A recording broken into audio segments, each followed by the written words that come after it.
for you and your career, just what does it mean to be headlining a Disney film? I assume that's got to be somewhere on the list of things everyone wants to do at some point.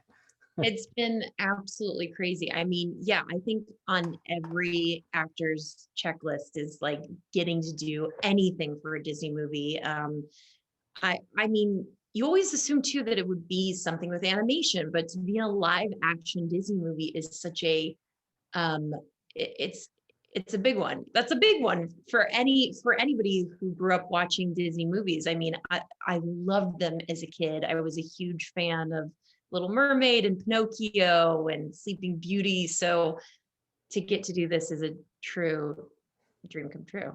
A big theme of this movie is trying to figure out what your happily ever after looks like. Mackenzie's changes throughout her life. I'm curious for you, maybe what your happily ever after looked like as a kid and when you kind of discovered it was changing. Yeah, you know, what's funny is I had very mature dreams as a kid. Like for me, it was I I always wanted to move to New York and be on SNL. When I was little, Okay. I grew up loving the show and I love sketch comedy so much. And I did Groundlings out here in LA. But I actually, the first time I went to New York was auditioning for SNL. So it actually happened. Like the dream came true. And I worked there for a year as a writer. And then I kind of had this moment of what, you know, not to be cheesy, but what is next? What is the thing that, you know, and I realized that it can't just be about work because work's gonna Yeah. come and go. And so for me, it's more of like, who do I want to be and who do I want to spend my time with? And what do I want to spend my time doing? And it doesn't just mean work, although sometimes it is. I do like to write a lot. So that brings Yeah. me joy. And then, you know, when you do get the role, you start filming, you show up on set and you get to put on this big fairy godmother dress. Just what does that feel like? And does it take some getting used to? Because I'm sure that's not what you're wearing on your regular days.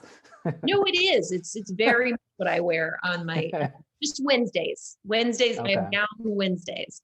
No, that yeah, obviously very different from my normal life, but the costume designer was incredible and she was building it while it was on me. You know, we had a meeting with the director Sherry Maguire and just were, you know, someone would have a suggestion and we were adding a flower and then taking it off and just kind of concocting it in front of me. And I just was watching it like they were truly their own version of fairy godmothers here.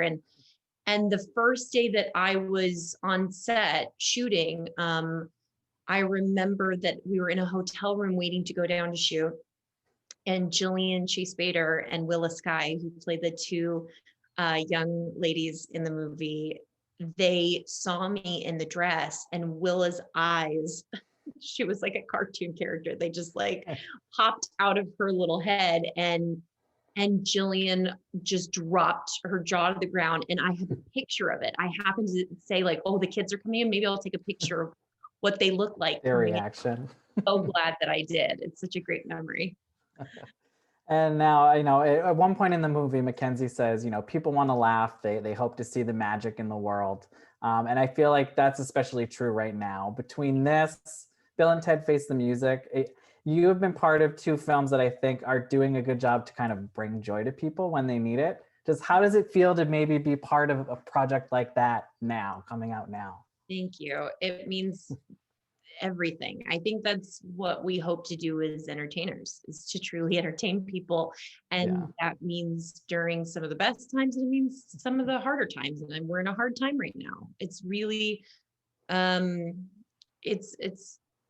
it's been difficult not being able to see some family members, see friends, hug someone, do a handshake. So it's, I think that now more than ever, people need films like this. And it's so lighthearted and fun. And it's got stuff that, you know, some jokes that go over kids' heads. So it's fun for adults, but then some things that are purely meant for kids, but, you know, help us to see the little kids in us. Like it makes me feel like a kid when I watch this film. And having both of them drop on, you know, VOD so people don't have to go anywhere to see it, I think has also been a big blessing. Yeah, it's important so that people can actually watch these films. I like everybody else love going to the theaters to watch movies, but I was so excited that this was on Disney Plus because so many people have it and it reaches more homes. And especially now that people are like, okay, we've watched all of the movies that are out there, like give us some more. We're hoping this will be that movie for people. And at the beginning of the movie, there's this joke that, fairy godmothers themselves don't sing. It's always the princess who does. What for you, just what was, finding out that you would in fact be singing a bit in the film, what was that like for you? And I was in excited seeing it.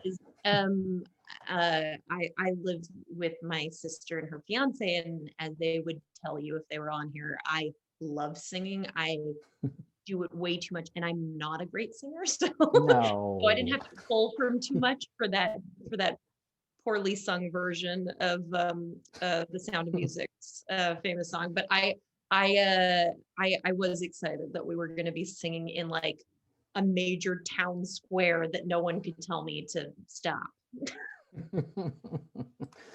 And I also loved the scene where Eleanor gets tanked at a bar. I mean, just throwing back shots, and not something you often see in a Disney movie, which is it's fun to watch. No, I think because she's so naive that we can get away with a couple of little things that maybe kids won't notice. But I did think that was hysterical that they had that scene put in there, and Artemis, who's playing pool with me, is just her reactions. I was texting her earlier. I'm like, your natural reactions to Eleanor are so funny to me.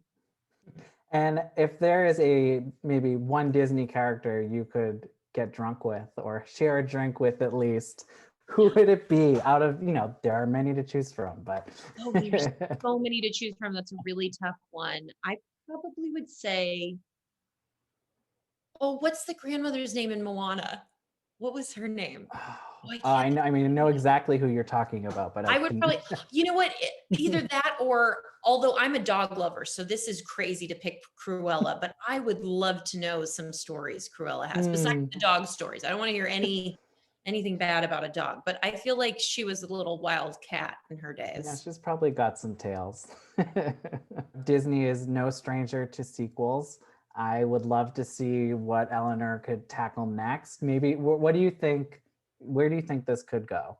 I mean, for me, I think it would be fun if it was about Willa Skye's character, the littlest one in the movie. Mm-hmm. She has just such a funny personality. I mean, she is like, sometimes she'll crack jokes and I'm like, you are an 80-year-old like lounge singer doing a bit. Like she's so funny to me, and there's so much to explore there that I almost wish she was like, I'm coming back to help her in some way. I would love to continue on with the Walsh family, but maybe for her. And then last question, because this is such a great holiday film, what are maybe your go-tos every year? And I have to say, personally, I've thrown The Night Before into the mix, into the rotation.